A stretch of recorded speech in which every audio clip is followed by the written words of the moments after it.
नमस्ते students, welcome to my channel Lakshya diploma CSC.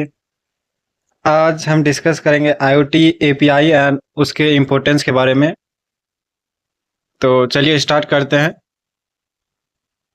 पहले हम सब जानेंगे कि एपीआई होता क्या है और उसके यूजेज क्या है। ठीक है, तो एपीआई के बारे में जानते हैं। एपीआई का एक्सक्यूज मी, एपीआई का फुल फॉर्म होता है एप्लीकेशन प्रोग्रामिंग इंटरफेस। ठीक है, ये defined rule enabling software application to communicate and exchange data seamlessly across connected to IoT ecosystem. देखिए, इजी लैंग्वेज में हम आपको बता देते हैं कि एपीआई होता क्या। तो एपीआई एक ऐसा रूल है या प्रोटोकॉल है जो कि अलग अलग सॉफ्टवेयर, डिफरेंट सॉफ्टवेयर एप्लीकेशन को एक दूसरे से कम्युनिकेट करवाने में हेल्प करता है। ठीक है, एपीआई क्या होता है?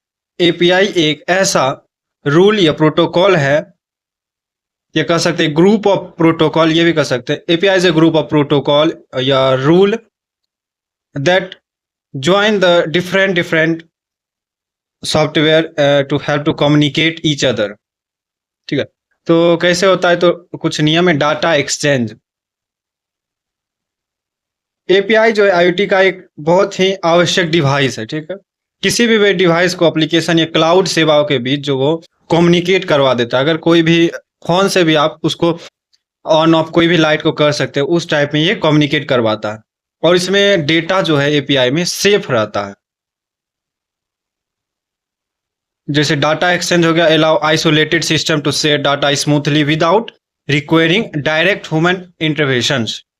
इसमें डाटा एक्सचेंज हो सकता है विदाउट ह्यूमन इंटरवेंशन, मतलब मनुष्य के विदाउट हस्तक्षेप से आप डेटा शेयर कर सकते हैं। Process automation triggers action automatically exam smart sensor logging data to cloud database. ये क्या रहता है? आप एक बार उसमें डेटा फिक्स कर दीजिए, वो ऑटोमेटिकली वर्क करेगा। सॉफ्टवेयर इंटीग्रेशन होता है, जिसमें कि third party service like payment gateway आप जानते होंगे। फिर सिक्योरिटी गेटवे, जो गेट आप खोलते हैं तो वो खुद ओपन हो जाता है, कीलेस एंट्री होता है। ये सब क्या है? तो यही एक एपीआई के हेल्प से वो बनाया जाता है। फिर उसका स्पेशलाइजेशन आईओटी एपीआई प्रोटोकॉल, जो कि है वेब एपीआई बोल सकते हैं, रेस्ट एपीआई, सोप एपीआई और हार्डवेयर एपीआई। जो कि वेब एपीआई होता है कि जैसे वेब एपीआई में आपका हो गया कि इंटरनेट के माध्यम से हम कोई भी चीज को उपयोग कर सकते हैं। और रेस्ट एपीआई होता है कि जिसमें गेट पोस्ट मतलब एचटीटीपी जो होता है उसके माध्यम से हम उसको यूज कर सकते हैं। फिर आया आपका ये स्पेशलाइज्ड रेस्टफुल एपीआई या वेब सॉकेट एपीआई, को प्रोटोकॉल एपीआई। तो रेस्ट एपीआई क्या है?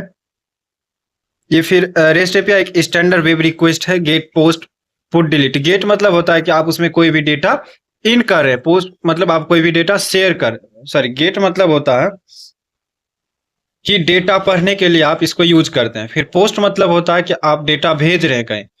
पुट मतलब होता है डेटा अपडेट करने के लिए। और डिलीट जैसे स्टैंडर्ड रिक्वेस्ट का उपयोग किया जाता है। Excuse me, web socket API, जो कि ये रेस्ट के फुल डुप्लेक्स होता है, two way real time presentation connection use for high frequency industrial machine telemetry and live smart grid tracking. ये रेस्ट का अपोजिट है, जो कि प्रत्येक रिक्वेस्ट के बाद ये कनेक्शन बंद कर देता है। एक रिक्वेस्ट है, फिर उसके बाद कनेक्शन बंद कर देगा।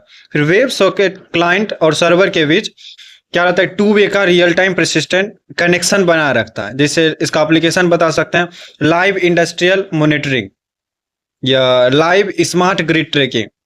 जैसे कि पूरे शहर में अगर बिजली के उपयोग में अचानक होने वाला बदलाव को तुरंत ये जो क्या है दिखाता है। किसके माध्यम से? वेब सॉकेट एपीआई के माध्यम से। अब है आपका CoAP, constant application protocol. Constant application protocol over UDP for low power low memory devices, perfect for smart agriculture and satellite asset trekking.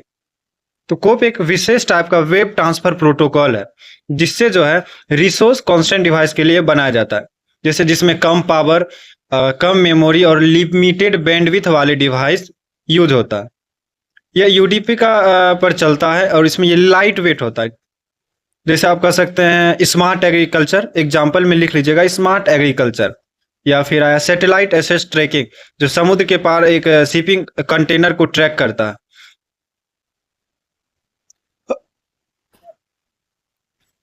फिर आया एमक्यूटीटी आर्किटेक्चर ओवरव्यू। ये क्या होता है एमक्यूटीटी? देखिए, एमक्यूटीटी का फुल फॉर्म होता है मैसेज क्यूइंग टेलीमेट्री ट्रांसपोर्ट। ठीक है, ये भी एक लाइट वेट प्रोसेस है, जो कि ये पब्लिश और सब्सक्राइब नेटवर्क प्रोटोकॉल है, जिसमें ये लो बैंडविड्थ होता है और अनरिलायबल नेटवर्क के लिए बनाया गया है। ये आईओटी कम्युनिकेशन का एक, जो कहते हैं फेमस या लोकप्रिय स्टैंडर्ड है, क्योंकि इसमें मिनिमल बैटरी पावर और कम नेटवर्क की आवश्यकता होती है। Rather than using traditional direct client server connection, MQTT, वही इसमें लिखा हुआ है, relies a client central broker device and payloads tech with topics consuming minimal battery power and bandwidth overhead. वही लिखा हुआ है कि इसमें कम बैटरी लेता है और कम नेटवर्क का भी जरूरत होता है। ये एक ट्रेडिशनल क्लाइंट सर्वर सेटअप है, के बजाय एमक्यूटी डिवाइस के एक दूसरे से डायरेक्टली कम्युनिकेट नहीं करता है। ठीक है, क्या आप समझे? एक ट्रेडिशनल क्लाइंट सर्वर सेटअप के बजाय एमक्यूटी में डिवाइस एक दूसरे से डायरेक्टली कम्युनिकेट नहीं कर सकता है। इसमें पब्लिश सब्सक्राइबर आर्किटेक्चर का उपयोग होता है, जिसमें एक सेंट्रल हब द्वारा मैनेज किया जाता है। ये आपका डायग्राम है। आपको कमेंट सेक्शन में इसका पीडीएफ मिल जाएगा, तो आपको अभी इसमें शॉर्ट्स में पीपीटी बनाया जाता है, तो इसीलिए आपको पीडीएफ डिटेल में है, वहां से आप लिख सकते हैं। तो आप ब्रोकर क्या है कि देखिए, तो इसको शॉर्ट्स में यहाँ पर लिख दें, इसको हम डिटेल में अभी डिस्कस करते हैं। ब्रोकर होता है कि central hub of the MQTT network acts as an intelligent middle man between devices. MQTT network में ब्रोकर पूरे कम्युनिकेशन सिस्टम का एक सेंट्रल हब होता है। आईओटी डिवाइस जैसा सेंसर जो होता है, वो स्मार्ट एप्लीकेशन से अक्सर बैटरी पावर होते हैं, उनके प्रोसेसिंग पावर लिमिट होता है। किसका? ब्रोकर का। ब्रोकर एक इंटेलिजेंट मिडलमैन की तरह काम करता है, जिसमें इस समस्या को हल करता है। ब्रोकर का रेस्पॉन्सिबिलिटी यह होता है कि ये जो मैसेज फिल्टरिंग एंड रूटिंग करता है, मैसेज को फिल्टर करता है, कनेक्शन को मैनेजमेंट करता है, मैनेज द कनेक्शन। फिर आया ऑथेंटिकेशन एंड सिक्योरिटी, इसको भी मैनेज करता है। फिर आया सेशन स्टोरेज, ठीक है, ये ऑप्शनल भी कर सकते हैं, इसको नहीं भी लिख सकते हैं। और इसका रेस्पॉन्सिबिलिटी यहाँ पर लिखा हुआ है। पब्लिशर क्या करता है? पब्लिशर मतलब आप क्या समझ रहे हैं? पब्लिश, कोई भी चीज को सेंड करना, ठीक है। पब्लिशर एक ऐसा डिवाइस कर सकते हैं या एप्लीकेशन कर सकते हैं जो डाटा को पब्लिश कर सकता है। डाटा किसमें मतलब शेयर होगा? पैकेज में, ठीक है। ये काम कैसे करता हो सकता है ना कि हाउ इट वर्क। तो एक आईओटी डिवाइस जैसे टेम्परेचर सेंसर का अपने डाटा को एक स्पेसिफिक लेवल, इसमें टॉपिक कहते हैं, वे अंतर्गत ब्रोकर को भेजता है, ठीक है। कोई भी डेटा अगर टेम्परेचर सेंस किए, ये डेटा को स्पेसिफिक लेवल पे भेजता है, तो इसका काम है ब्रोकर का काम है। इसका मेन एग्जांपल है, जैसे लिविंग रूम है, उसमें टेम्परेचर वाला लगा हुआ है, लेकिन इसमें यह बात है कि जब भी ब्रोकर को कोई नया टॉपिक मिलता है या नया मैसेज मिलता है, तो सबसे पहले उसे सब्सक्राइब डिवाइसेस को तुरंत फॉरवर्ड करता है। कोई भी जैसे नया चीज मिला उसको, वो तुरंत किसके पास फॉरवर्ड कर देगा? सब्सक्राइब डिवाइस के बाद। अब है सब्सक्राइबर क्या है, तो इसका रेस्पॉन्सिबिलिटी देखते हैं कि send payloads tagged under specific levels called topics.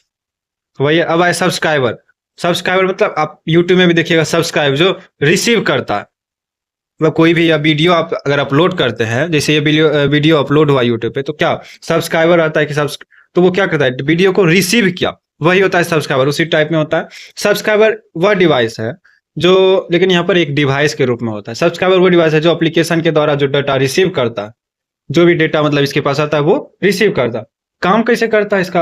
होता है ना, एक डिवाइस जैसे स्मार्ट फोन ऐप हुआ, वो जैसे ब्रोकर आपको जब कोई भी चीज, ब्रोकर को नया चीज पता चलता है, वो डायरेक्ट किसके पास भेजता है? सब्सक्राइबर के पास। जैसे टेम्परेचर हो कर सकते हैं। इसका रेस्पॉन्सिबिलिटी होता है register interest in A topic, receive instant automated update from the broker. Rest architecture overview. Rest का मतलब होता है कि इसका फुल फॉर्म देखिए कि रिप्रेजेंटेशनल स्टेट ट्रांसफर। रेस्ट एक आर्किटेक्चर स्टाइल है, rest is a light weight structure style utilizing HTTP standard method for a web service communication. Client server, clear separations of content between client UI and backend logic. Stateless, every HTTP request is a process independently without server stored session state.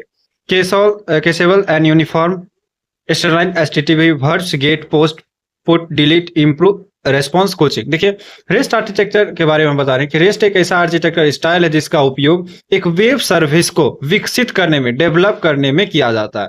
यह HTTP protocol का जो उपयोग है वो client और servers के बीच communicate करवाने में मतलब सक्षम रहता है. रेस्ट एपीआई का IoT मोबाइल जैसे हुआ, फिर यहाँ वेब एप्लीकेशन हुआ, ये व्यापक रूप से उपयोग किया जाता है. इसलिए ये भी एक लाइट वेट, सिंपल और फास्ट होता है. इसका कैरेक्टरिस्टिक जैसे आप बता सकते हैं कि एक क्लाइंट सर्वर आर्किटेक्चर हुआ जिसमें क्लाइंट रिक्वेस्ट भेजता है सर्वर के पास और सर्वर क्या कर, तो यहाँ आपका दिया हुआ है कि उसका कैरेक्टरिस्टिक जैसे क्लाइंट सर्वर हुआ, कैचे हुआ, फिर स्टेटलेस हुआ, यूनिफॉर्म कॉन्ट्रैक्ट हुआ, फिर लेयर सिस्टम और कोड ऑन डिमांड. तो क्लाइंट सर्वर में होता है कि क्लाइंट जैसे रिक्वेस्ट भेजा, सर्वर रेस्पॉन्स किया, वही होता है उसका आर्किटेक्चर. स्टेटलेस होता है एक कैच होता है. कैचे में देखिए कि कैचे में परफॉर्मेंस को बेहतर बनाने के लिए रेस्पॉन्स को कैचे किया जा सकता है. ठीक है. फिर है यूनिफॉर्म कॉन्ट्रैक्ट, उसको यूनिफॉर्म इंटरफेस भी कर सकते हैं जो कि आप HTTP के मेथड का उपयोग करते हैं जिसमें. फिर आया layer system, client and server के बीच मल्टीपल लेयर को सपोर्ट करता है. फिर आया कोड ऑन डिमांड, तो उसमें कोड का डिमांड ज्यादा रहता है क्योंकि ये एक HTTP है, मतलब होस्ट क्लाइंट सर्वर के बीच है. फिर रेस्ट वर्सेस सोप कंपैरिजन. पहले ये जान लेते हैं सोप क्या होता है. SOAP, सोप एक सिंपल ऑब्जेक्ट एक्सेस प्रोटोकॉल है. ठीक है. तो SOAP एक स्ट्रिक्ट और ऑफिशियल प्रोटोकॉल है. हम SOAP के इसमें SOAP का स्लाइड शायद डिलीट हो चुका है तो इसीलिए मैं इसे बताता हूँ, आपको PDF में पूरा नोट्स मिल जाएगा. तो SOAP एक होता है सिंपल ऑब्जेक्ट एक्सेस प्रोटोकॉल जिसका फुल फॉर्म है. SOAP एक स्ट्रिक्ट और ऑफिशियल प्रोटोकॉल है जो कि W3C के द्वारा डिफाइन है. रेस्ट से पुराना जो हाईली स्ट्रक्चर और सिक्योर है. इसका उपयोग जैसे बैंकिंग या गेटवे में जैसे इंटरप्राइज इन्वायरमेंट में आम बात है. ठीक है, यूज होता है उसमें.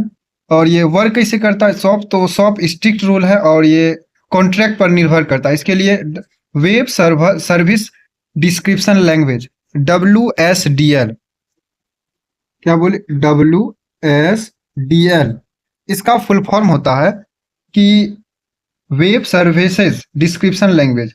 ये इस नाम का फाइल उपयोग किया जाता है जो ये डिफाइन करती है कि API में क्या क्या कर सकता है. What are the function can do API. ये वैसे XML का भी यूज करता है इसमें डाटा फॉर्मेट को भेजने में, इसीलिए हाई सिक्योरिटी होता है. अब आपका इसके बीच में दोनों के कंपेयर करते हैं. प्रोटोकॉल टाइप होता है कि रेस्ट में होता है कि फ्लेक्सिबल आर्किटेक्चर स्टाइल है और इसमें स्ट्रिक्ट ऑफिशियल है कि W3C प्रोटोकॉल के बारे में मतलब यूज होता है. और डाटा फॉर्मेट देखिए इसमें light weight XML plan text है. ठीक है, ये लाइट वेट होता है. इसमें भी रेस्ट में भी XML का यूज होता है लेकिन इसमें लाइट वेट होता है. लेकिन SOAP में जो है वो स्ट्रिक्टली XML का यूज होता है. वही बताए थे कि WSDL, वही web service descriptive language. Security and acid HTTPS जो कि होता है, इसमें होता है कि वेब सिक्योरिटी के द्वारा बनाया जाता है. Built in WS security and acid transaction reliability. Performance इसका देखिए रेस्ट का फास्ट और लो बैंडविड्थ होता है लेकिन SOAP का हेवियर XML टैग होता है और स्लोअर ट्रांसमिशन होता है. फिर data format JSON structure. JSON structure का फुल फॉर्म क्या होता है? JavaScript object notation is the full form of JSON. Excuse me. तो JSON एक lightweight text based data format है जिसका उपयोग डाटा को स्टोर और एक्सचेंज करने के लिए किया जाता है. यह ह्यूमंस के लिए जो पढ़ना और लिखना आसान है तथा कंप्यूटर के लिए भी अंडरस्टैंड करना बहुत आसान होता है. जैसे अपने नाम से जावा स्क्रिप्ट होने के बावजूद भी जो JSON का लैंग्वेज होता है वो इंडिपेंडेंट होता है. डाटा स्टोर इन की वैल्यू, इसका डाटा किस में रहता है, की वैल्यू में रहता है। String enclose in double quotes, इसका जो स्ट्रिंग है वो डबल कोट्स में, देखिए साइड में एक प्रोग्राम भी दिया गया है, इसको हो सके आप रन भी करवा के देखिएगा। तो कर्ली ब्रेसेस होता है होल्ड ऑब्जेक्ट, और स्क्वायर ब्रैकेट में एरे को होल्ड करता है। ये क्या हो गया, सिंटेक्स रूल। ये एग्जांपल है सैंपल जेसन पाइलोड का। फिर आया आपका कंज्यूमिंग एपीआई विथ पाइथन। ये Python utilize the request module to issue HTTP operation and process remote API payload. वैसे पाइथन का जो उपयोग करके प्रोग्राम एपीआई बनाते हैं, उसमें प्रोग्राम पाइथन एपीआई के साथ काम करने के लिए सबसे अच्छी लैंग्वेज होता है, क्योंकि किसमें इसमें ये बहुत अच्छा लैंग्वेज है पाइथन, ठीक है, क्योंकि इसमें सिंटैक्स इजी होता है और पावरफुल जो है एक्सटर्नल लाइब्रेरीज पावरफुल होता है, ठीक है। और रेस्ट एपीआई के साथ इंटरेक्ट करने के लिए डेवलपर को रिक्वेस्ट लाइब्रेरी का उपयोग करता है। एपीआई बनाने के लिए जो है डेवलपर फ्लेक्स या फास्ट एपीआई जैसा फ्रेमवर्क का उपयोग कर सकता है। आप कह सकते हैं एपीआई को कंज्यूम भी कर सकता है, मतलब कहीं और से डेटा प्राप्त करना, पाइथन में कहीं और से भी डेटा प्राप्त कर सकते हैं। या माइक्रो देखिए micro framework light weight Python web framework ideal for building micro services and rest and points. Data decoder map URL to function using operator JSON responses, wrap Python dictionaries with JSON file to return structured JSON data। अगर आपको कोई भी doubt होगा तो आप comment में जरूर पूछिएगा, चाहे नोट्स से हो चाहे इस डिस्कशन से हो, आपको जैसा भी लगे आप कमेंट में कीजिएगा। फिर मिलते हैं।